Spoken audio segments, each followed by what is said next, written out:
Om Shanti. Good morning. साकार मुरली 23 अप्रैल 2024। बाबा का मीठा मीठा लेटर हम मीठे मीठे बच्चों के मीठे मंथन के लिए। मंथन शुरू करने से पहले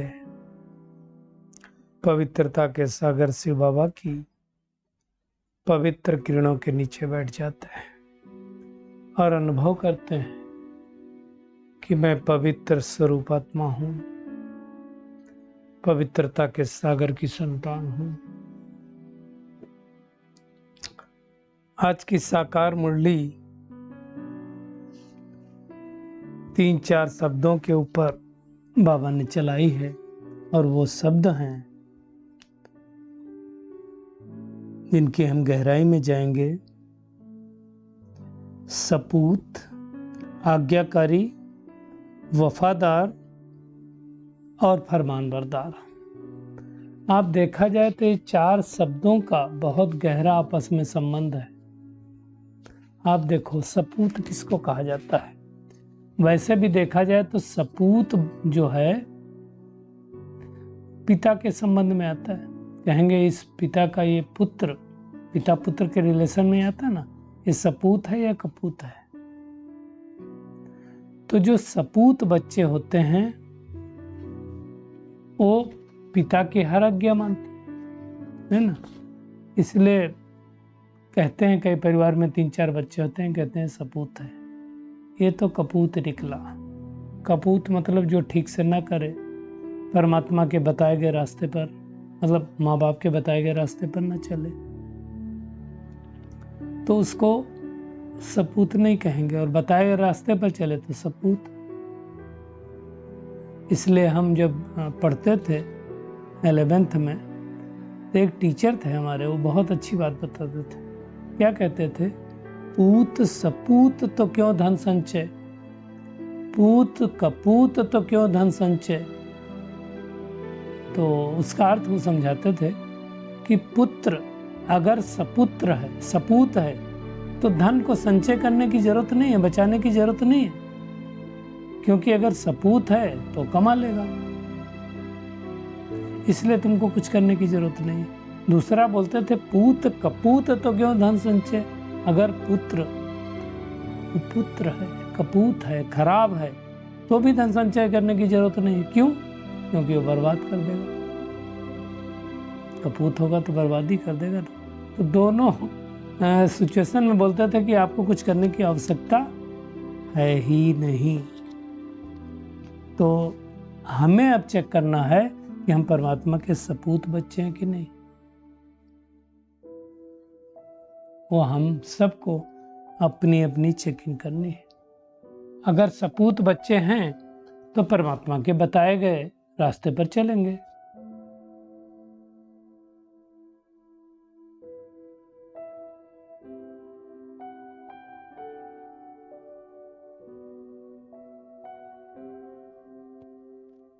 तो वो हमें देखना है ना। अब भगवान इस सृष्टि पर आया है तो 2 तरह के बच्चे होंगे। एक सपूत होंगे जो परमात्मा के बताए गए रास्ते पर चलते होंगे, और दूसरे उसके अपोजिट वाले होंगे। तो हम कौन से वाले, हमें चेकिंग करनी है। दूसरा शब्द है आज्ञाकारी। अब देखो, आज्ञाकारी वैसे तो बहुत सारी जगहों पर आता है, पर देखा जाए तो आज्ञाकारी टीचर के स्वरूप में ज्यादा आता है। टीचर ने कुछ कहा और स्टूडेंट अगर आज्ञा ना माने तो क्या कहेंगे उसको, है ना। तो आज्ञाकारी बनना मतलब टीचर के संबंध में है। टीचर ने कहा, पढ़ाया, तो उसकी आज्ञा मानेंगे ना, तब तो हम क्लास में पास होंगे। अब भगवान स्वयं इस सृष्टि पर टीचर बन करके आया है, तो हम उसकी आज्ञा मानते कि नहीं मानते, हमें चेक करना है। तब तो उसकी आज्ञा को हमें मानना है और मान करके उसको, है ना। टीचर क्या करता है? पढ़ाई पढ़ाता है। ये टीचर 4 सब्जेक्ट पढ़ाता है, ज्ञान, योग, धारणा, सेवा। तो जितना उसने हमें आदेश दिया है, आज्ञा दी, उसको हम मानते कि नहीं मानते। तो टीचर के संबंध में हमें आज्ञाकारी करना है। हर दिन बाबा मुरलियों में अलग अलग तरीके से आज्ञाएं देता है। कभी बोलता है चार्ट रखो, कभी बोलेगा अमृत बेला उठो, हाँ, कभी बोलेगा 8 घंटा याद करो। बहुत सारी बातें करता है। तो हमें चेक करना है कि हम उसकी आज्ञा कितना मानते हैं।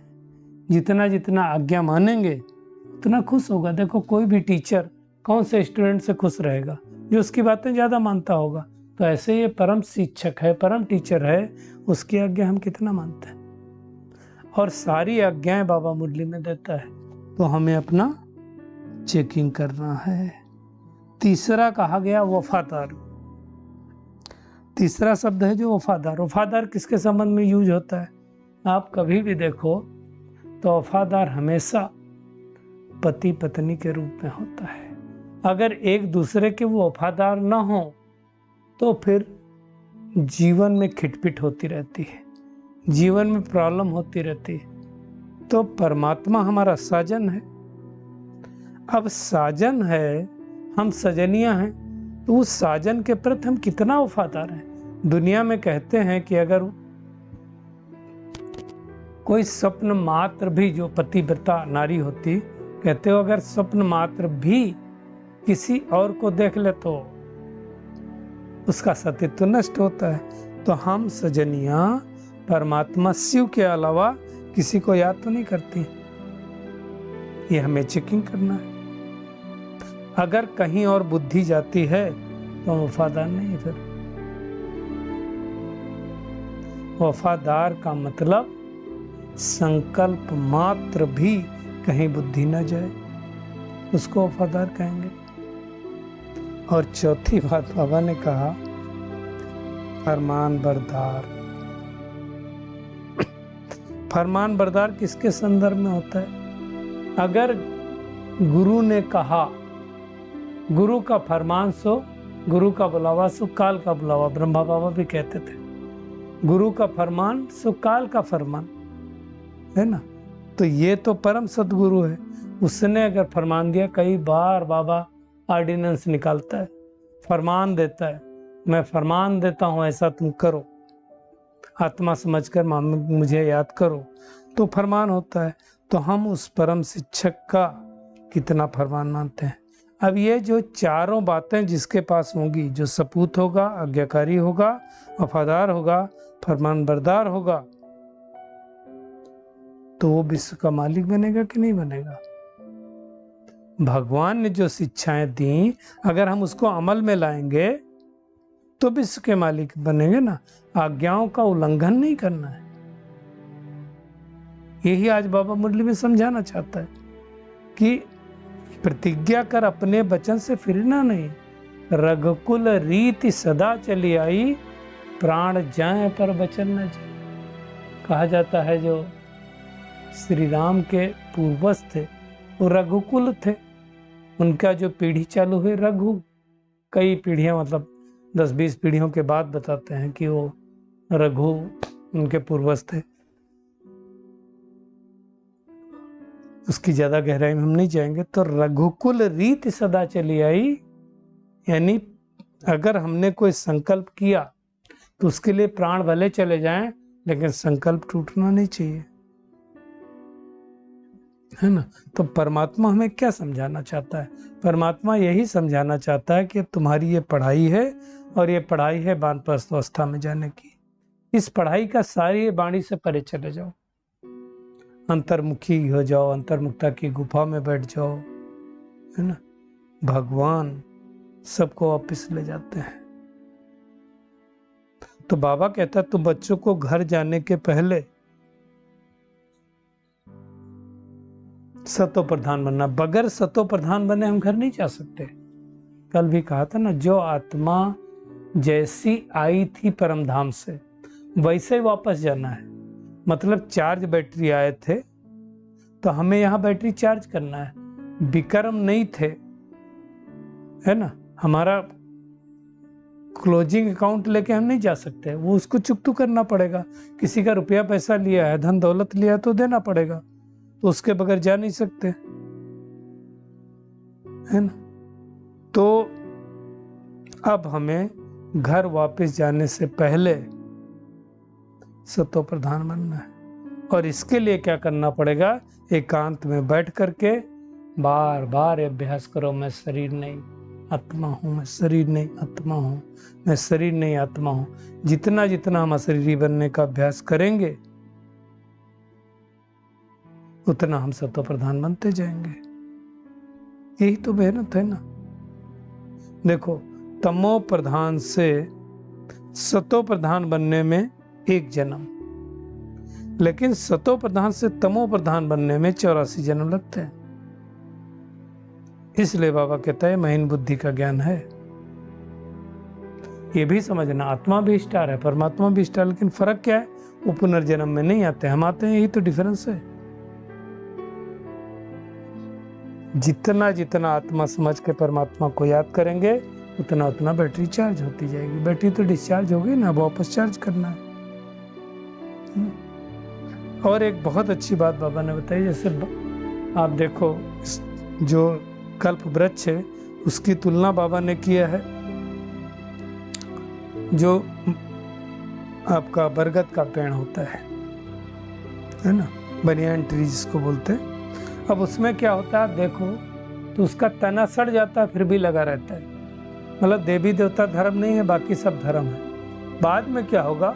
बाकी सब धर्म नहीं रहेंगे, सिर्फ थुर रहेगा, बाकी टाल टालियां सब खत्म हो जाएंगी, है ना। तो बाबा कहता है जैसे दुनिया में पढ़ाई पढ़ते हैं, भी पढ़ाई है, वो पढ़ाई कब तक चलती? जब तक नौकरी ना मिले। ये पढ़ाई कब तक चलेगी? जब तक सत्य की दुनिया ना जाए। तो बाबा कहता है चलते फिरते उठते बैठते याद करो, इसकी गहराई में जाओ, है ना। बाबा ने आज एग्जाम्पल दिया लीवर और सिलेंडर घड़ी का।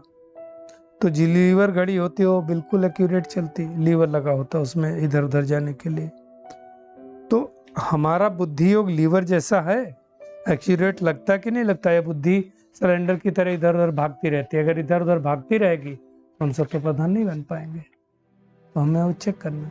देखो, बनना तो कोटो में कोई है, विजय माला में तो कोई ना कोई, कोटो में कोई या ना हर कोई तो आएगा नहीं।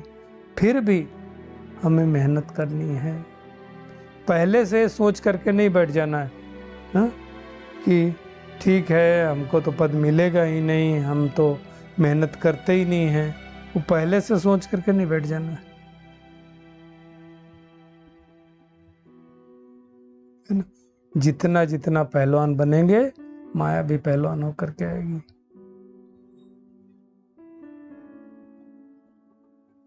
बाबा कहता अगर तुम चाहो तो तुम जान सकते हो कि अगर अभी शरीर छूट जाए तो हमें क्या पद मिलेगा। बाबा ने आज विनाश के लिए हिदायत दिया कि तूफान, बरसात, नेचुरल क्लाइमिटी पूछ कर नहीं आती ना, कभी भी आ सकती है।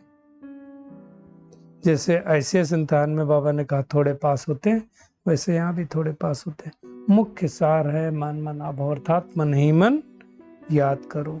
यही गीता का एपिसोड जो पहले हुआ था वही चल रहा है। तो बाबा ने कहा जो अच्छे बुद्धिमान है ना उनके पास अच्छी धारणा होगी, है ना। बाबा जानता है कि बच्चे घड़ी घड़ी भूल जाते हैं। ऐसा रूहानी बाप मिला फिर भी हम भूल जाते हैं। देखो, सतयुग और कलयुग में हमें जिस्मानी बाप मिलता है, लेकिन रूहानी बाप इस पुरुषोत्तम संगम युग पर ही मिलता है जो हमें पुरुषोत्तम बनाता है। बाप को याद करेंगे तो टीचर सदगुरु उसमें आ गए, टीचर को याद करेंगे तो बाप और सदगुरु आ गए, सदगुरु को याद करेंगे तो बाप और टीचर आ गए, है ना। तो इन बातों को अच्छी तरह से याद करना है। बाबा ने और एक बात भाई देखो, सब तो 84 जन्म नहीं लेंगे।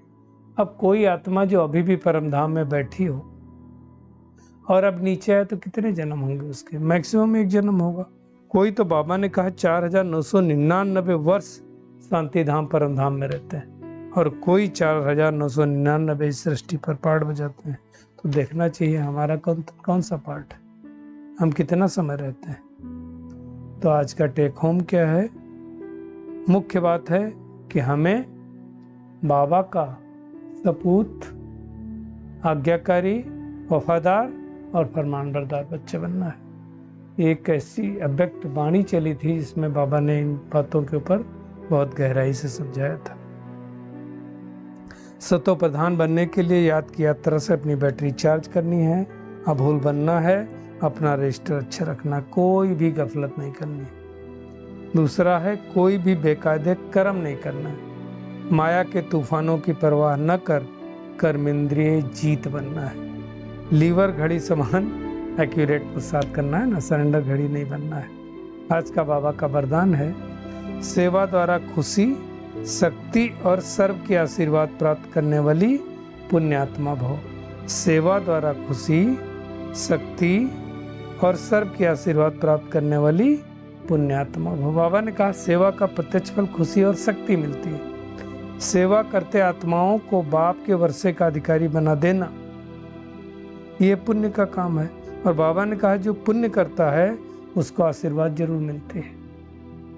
तो चेक करें हम पुण्य करते हैं कि नहीं करते। सभी आत्माओं के दिल में जो खुशी के संकल्प पैदा होते, वो शुभ संकल्प आशीर्वाद बन जाते हैं। जो सोचेंगे बहुत अच्छे हैं, तो आशीर्वाद तो मिल ही जाएगा और भविष्य भी जमा हो जाता है। इसलिए बाबा ने कहा सदा अपने को सेवाधारी समझ, सेवा का विनाशी फल खुशी और शक्ति सदा लेते रहो। स्लोगन है, मनसा वाचा की शक्ति से विघ्न का पर्दा हटा दो तो अंदर कल्याण का दृश्य दिखाई देगा। कोई भी परिस्थिति आती है तो उसमें विघ्न नहीं सोचो, कल्याण सोचो, तो धीरे धीरे कल्याण हो जाएगा। शुक्रिया मीठे प्यारे बाप दादा, शुक्रिया आप सभी का इस मीठे मंथन के लिए। अच्छा, ओम शांति।